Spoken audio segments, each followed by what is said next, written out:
All right, we are live. We're going to wait for a couple people to get in here, but the Patriots have made three fourth-round draft selections almost consecutively. 3 out of 17 picks were theirs. So we're going to talk about them. We might have some people hop in, we might not, so we'll see. Um, First, they went with Jack Jones, cornerback out of Arizona State. He was the guy they met with 3 times during the pre-draft process. They had a top 30 visit with him. They went down to Arizona State. They met with him at the Shrine Bowl, I believe. So they met with him a ton. It felt like a Patriots pick. Uh, I don't know if you'd believe me if I said that I thought they were going to take him in the 4th round because I don't think they were going to. But he ends up going in the 4th round. It was obviously a player they really like. He can play outside. He can play inside. He's just kind of a do-it-all cornerback. So we'll see how that turns out with them. It felt like it was coming after everything that we'd seen in the pre-draft process. Then they went with a running back, which half the people on Twitter said they saw coming and half said they had no clue. Pierre Strong out of South Dakota State. Super athletic, and that's kind of the theme of this draft for the Patriots, other than their last pick they just made. But super athletic draft. Pierre Strong, the fastest running back at the combine, put up gaudy numbers at South Dakota State, 7 yards a carry. He scored 18 touchdowns last year. So another a guy who produced at a lower level, kind of like Cole Strange, and is a superb athlete. And they added him to the running back room, a room that sees a lot of turnover year after year, and he's kind of the next in line to see what they can do with him. And then Bailey Zappi, which is a shock to everybody. If they were going to take a quarterback, I thought it was going to be very late on day 3. They end up going in the 4th round. He owns the single season touchdown record in Division I college football, which is unbelievable. He did it at Western Kentucky after transferring in from Sam Houston State. A very surprising pick. We've got a comment already. I tweeted out, I played against this guy in high school. I sacked him. It was my last ever high school football play, which is very funny now that I'm, talking about him as he gets drafted by the Patriots. So they make 3 picks. If you guys have any questions, comments, throw them in. We'll talk about it. I do on the Zappy thing. Obviously, they're not drafting him to replace Mac Jones. That's not going to happen. What they're doing here, I believe, is you draft a guy who could be a long-term backup option at the very least, and maybe if he shows something in preseason and training camp against other teams, might be used as a valuable trade chip. They've got Brian Hoyer's on a 1-year deal, I believe. He's about to hit 40. He's been in the league for 13, 14 years. I think he's just 35, but it feels like he's 40. Jarrett Stidham, he had a back injury last year, wasn't really available throughout the first half of the season, and then was their 3rd-string quarterback.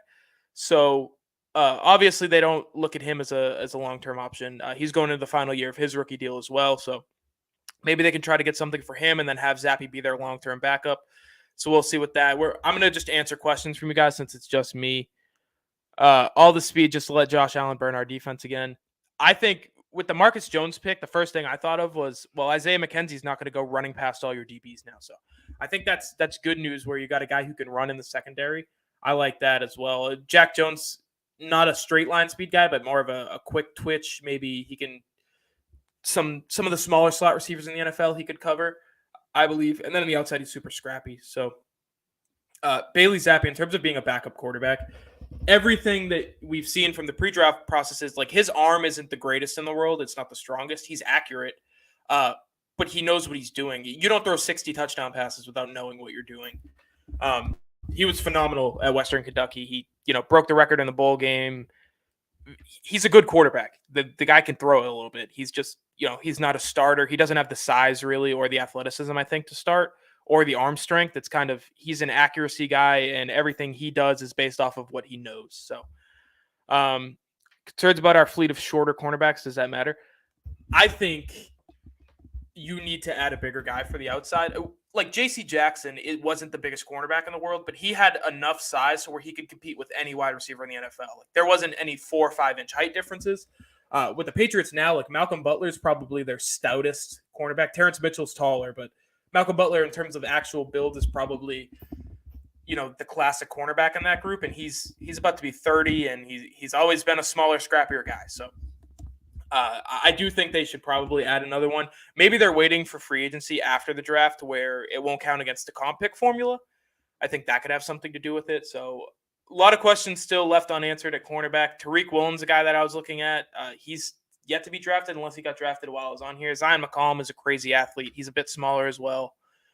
Joshua Williams out of Fayetteville State, who that was like the guy, if you want to add a bigger cornerback who has high upside, that was him. And Kansas City took him, of course. So we won't be seeing him anytime soon in New England.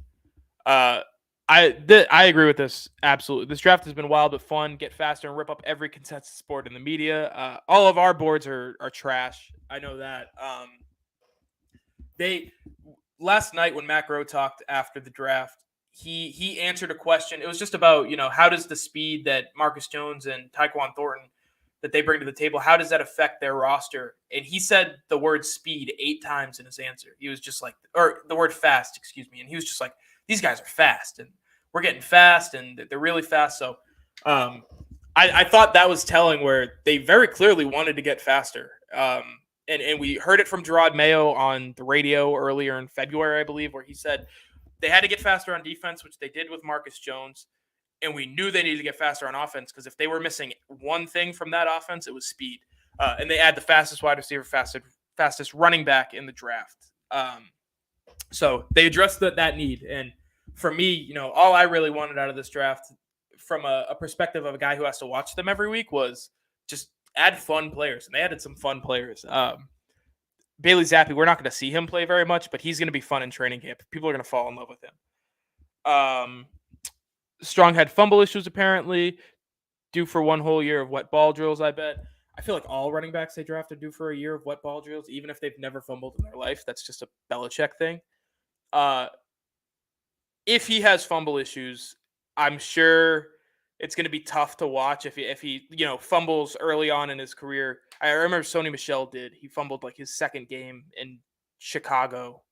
He got hurt and dropped the ball.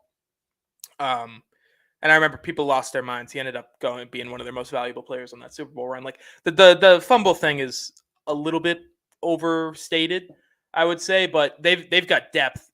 Damian Harris is their number one running back. Ramondre Stevenson's probably going to take over a lot more carries than he had last year. He might even get more carries than Harris, depending on what they do with Harris. Is always banged up just because the style of runner he is.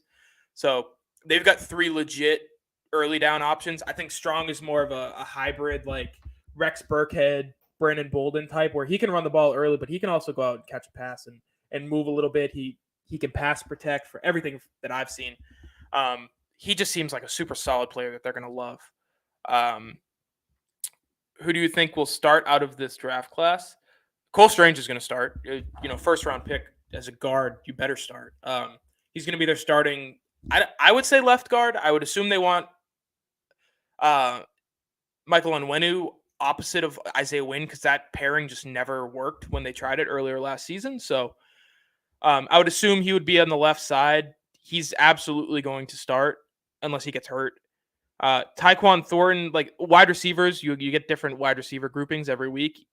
He's gonna get some reps. Like they're gonna be packages that he's gonna be the number one option on some routes. When they want to take a shot, it's a waste of time if you're not taking one at him. He's the fastest guy on their team. Jack Jones and Marcus Jones, those are depth pieces at corner. Jonathan Jones tweeted out last month, March 17th, I had to look it up for an article I wrote. Positionless football is the future. He was damn right.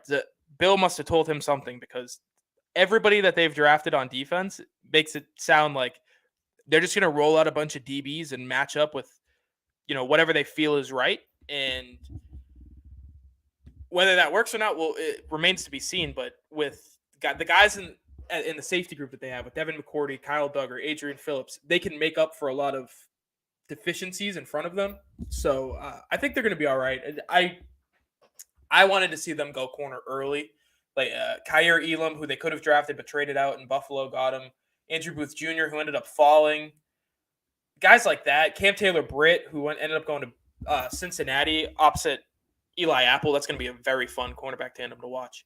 So we'll see in terms of what they do at corner. I think that remains to be seen. If I acted like I knew what they were going to be doing, I'd be lying. So no chance I know that. Really want to see the Pats move N'Keal, Jarrett, and possibly Aguilar out of the roster now. Could pick up some extra day 3 picks. Stidham and N'Keal Harry are gone. I think Nelson Aguilar is going to stay because he has positional versatility. Like, he can play all three wide receiver positions. He just didn't last year because they had one for each spot, and they were kind of pigeonholed into that. So, N'Keal Harry is going to be gone today. I think that's my hot take of this live with you guys. I think he's gone. People are saying they don't like the draft. I get it, guys, but they were never going to draft like future Hall of Famers with the spots they were in. They were in no man's land in first round. And with the positions of need that they had, it was a lot of deep position groups, but they ended up picking a little bit further back on that depth than I would have thought. So I get it, but they were never going to come away with a bunch of studs that everybody liked going into the draft.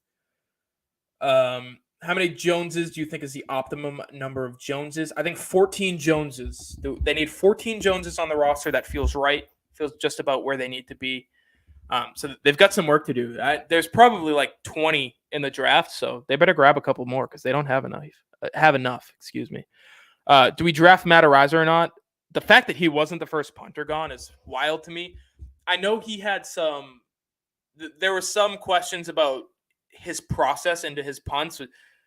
This is getting super technical, but like, if you're not able to do the same kind of repeat your motion, it's like a golf swing. If you're not able to repeat it consistently, then there are going to be some consistency issues in terms of the trajectory of your ball. And I think that was the big knock on him. The other two guys are great as well, but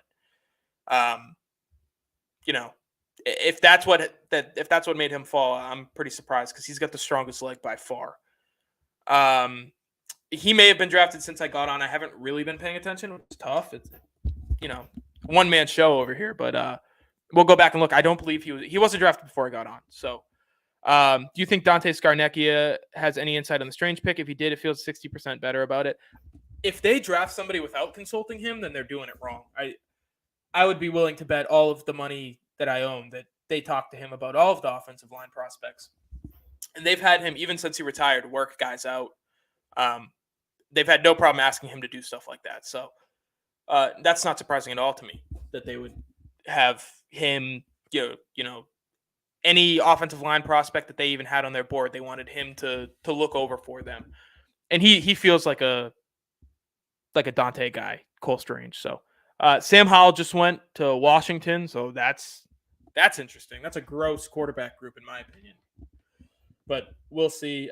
If you guys don't have any more questions or comments, we're going to hop off. The Patriots have plenty more to do today. I've got to eat at some point. We'll talk on Twitter. If you have any questions, at Keegan Stiefel on Twitter, at Pat's Pulpit. We've got tons of people doing tons of draft stuff. Me and Spags. Spags is on the call with those draft picks now, getting some quotes, so you guys can see that. And you'll see me next round. I'll be here with Spags, hopefully, unless they just start trading all their picks away. And we've got a couple other people that are expected to stop by. So appreciate you guys watching, and we'll see you when they